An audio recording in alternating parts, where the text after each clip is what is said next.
Radio Psicofonía con Gustavo Miranda.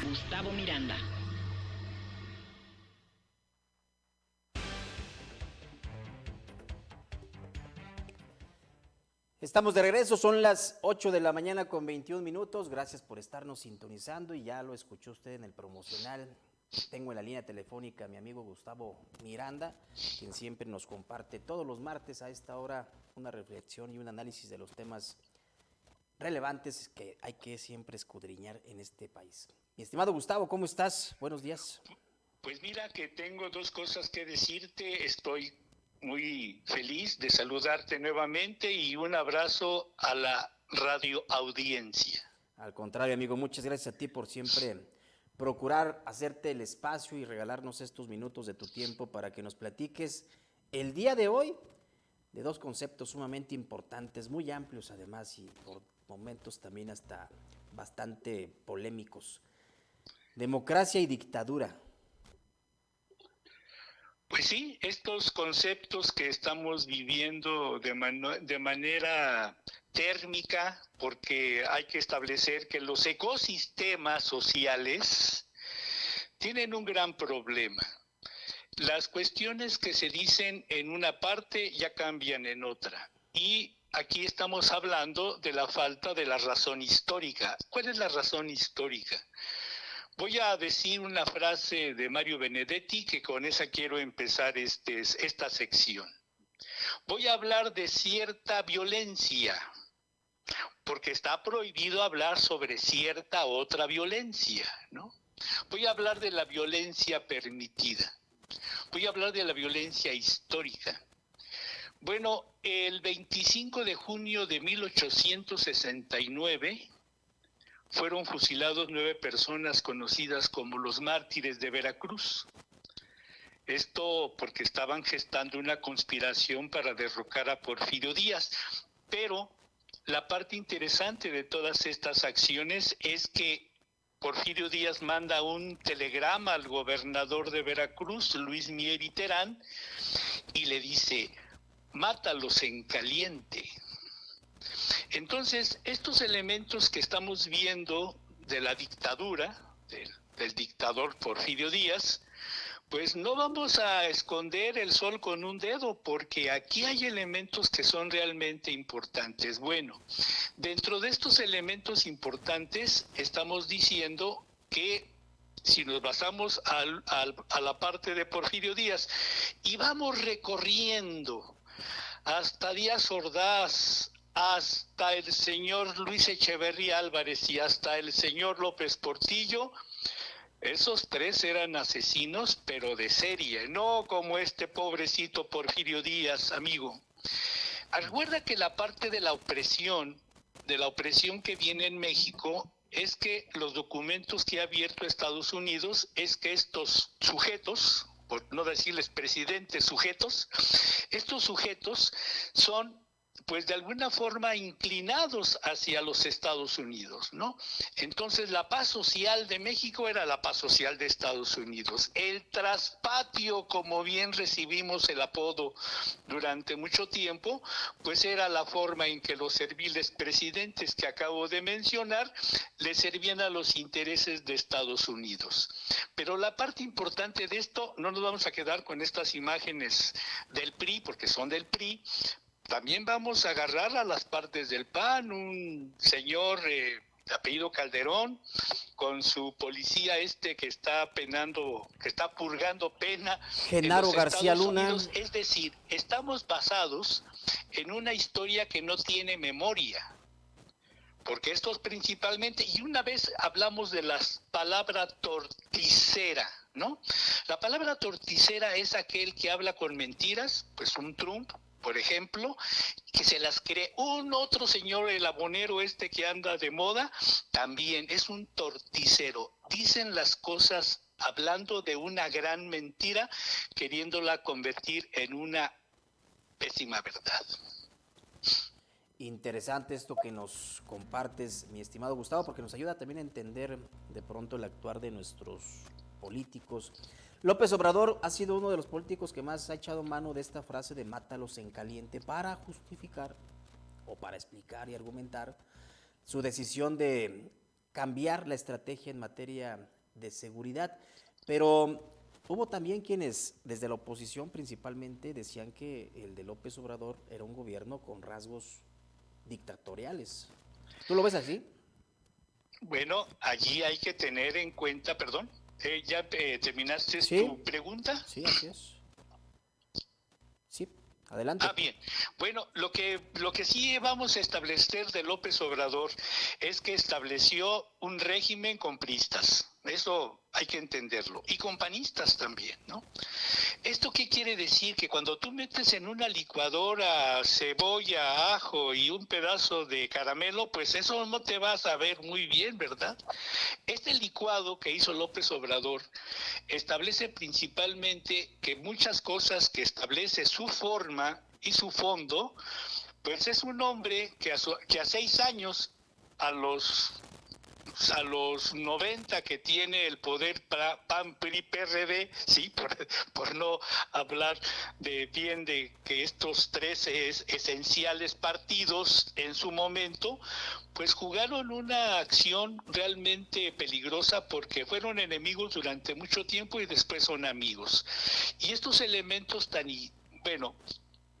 idiotas, porque el idiotismo es hermano de la locura, establece que estamos olvidando un poco más en ese intermedio entre el señor Porfirio Díaz y los que acabo de mencionar. Hay un México muy de derecha, y ese México de derecha lo dirigió durante los años 30 Jorge Prieto Laurens. Este hombre inventa una famosa palabra. Fíjate bien lo que voy a decir en 1930 en México. Patria o muerte venceremos. Fíjate bien a qué se parece. Coco-nazi. Coco-nazi. Entonces, estos elementos que estaban en 1930 en las calles de México, después va a aparecer un hombre que se va a llamar José Vasconcelos, y en 1920-21 inventa esa frase: por mi raza hablará el espíritu. Pero ¿qué crees? En el 35 se vuelve nazi, apoya a Hitler, porque además estos conceptos son muy importantes y aquí vamos a encuadrar a dos. Fíjate bien, el señor José Vasconcelos no se va a divorciar porque es católico. El señor Octavio Paz no se va a divorciar porque es católico, ¿ya?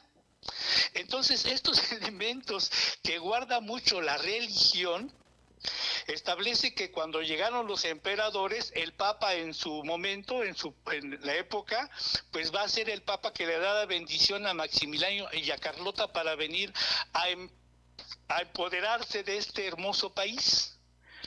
Pero realmente lo que está pasando es que no estamos teniendo la historia en la mano y nos estamos haciendo llevar. Mira, este hombre, el abonero, ya hay que quitarle el canal de televisión, es una concesión. Y en esa concesión está armando una serie de los corifeos que estuvieron atacando al Palacio Nacional. No estoy hablando todavía de la presidenta de este país. Fueron a agredir a la instalación. Fíjate bien lo que te estoy diciendo, ¿eh? Y ahí en ese encuentro, en ese intermedio entre la carne y el hueso, pues hay policías y hay muchas gentes fracturadas por alguna razón. Muertes no hubo, ¿eh? Que es lo que se esperaba hacer, muertes. Pero realmente lo que estamos viendo es que si ya sabes que dónde está el asesino, ¿por qué no vas por él? Es muy sencillo entender dos aspectos muy importantes de la historia, mi querido amigo. Hay una palabra que tiene por nombre una importante concepción: victimología. ¿Qué es la victimología? Los hermanos Quirós Cuarón, me acuerdo de Alfonso, del otro no me acuerdo. Alfonso Quirós Cuarón era criminalista y es un hombre que estableció el fundamento de San Agustín.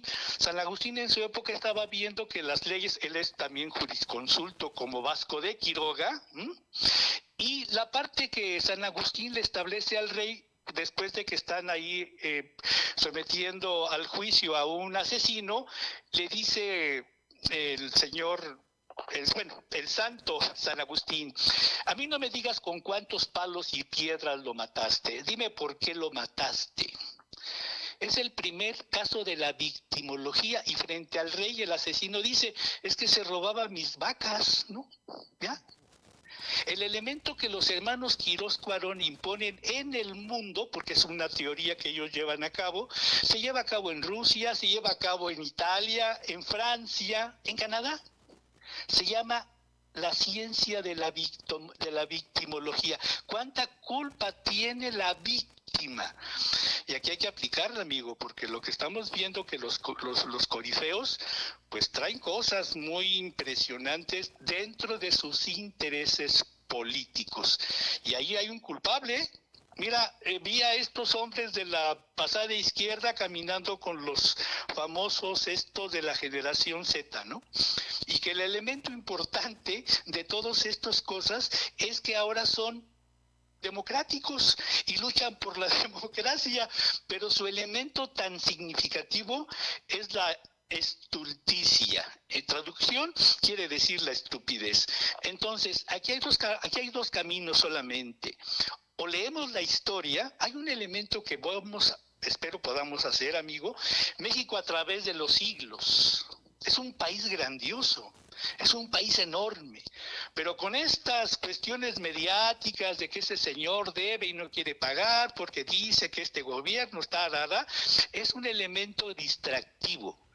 Pero realmente donde está afectando los elementos es en la creación de un nuevo organismo social, político y regional, ¿no? Un México que ya tiene una muestra en el mundo. Ahí voy.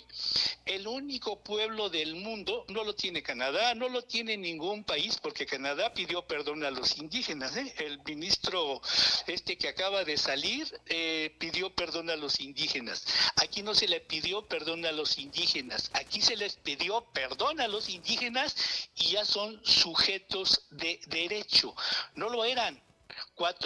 Fueron 534 años donde los pueblos indígenas en México eran solamente objetos del asistencialismo, amigo. Ahora esta transición pues va a ser un poco difícil tanto para los pueblos indígenas poder entender esta transición, y lo hemos visto. El día viernes pasado hubo la última reunión del desarrollo regional y el plan de justicia en la meseta, en las 3 regiones de la cultura purépecha. De eso vamos a hablar la próxima semana porque es muy interesante lo que ahí pasó, cómo las acciones se van retardando. Y lo voy a decir, un funcionario federal, voy a recordar el nombre, después lo digo bien, pero dijo así: estoy feliz de estar en el estado de Yucatán, Eso lo dijo en el pueblo de Santo Tomás, en la cañada de los 11 pueblos, maestro. Bueno, pues, ¿qué te digo? Mi estimado, se nos ha agotado el tiempo, pero bastante interesante lo que nos has compartido el día de hoy. Me parece que da incluso para otras emisiones, otras entregas, si tú así lo dispones también. Y gracias nuevamente, como siempre, por tu tiempo. Un abrazo y a todos 1000 abrazos. Gracias, amigo. Hasta pronto. Vamos a una pausa, por favor, no le cambies, son las 8:34.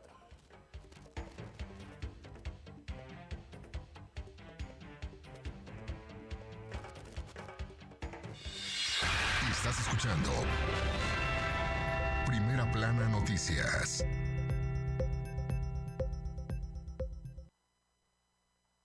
El concepto radiofónico que se impone. La Poderosa.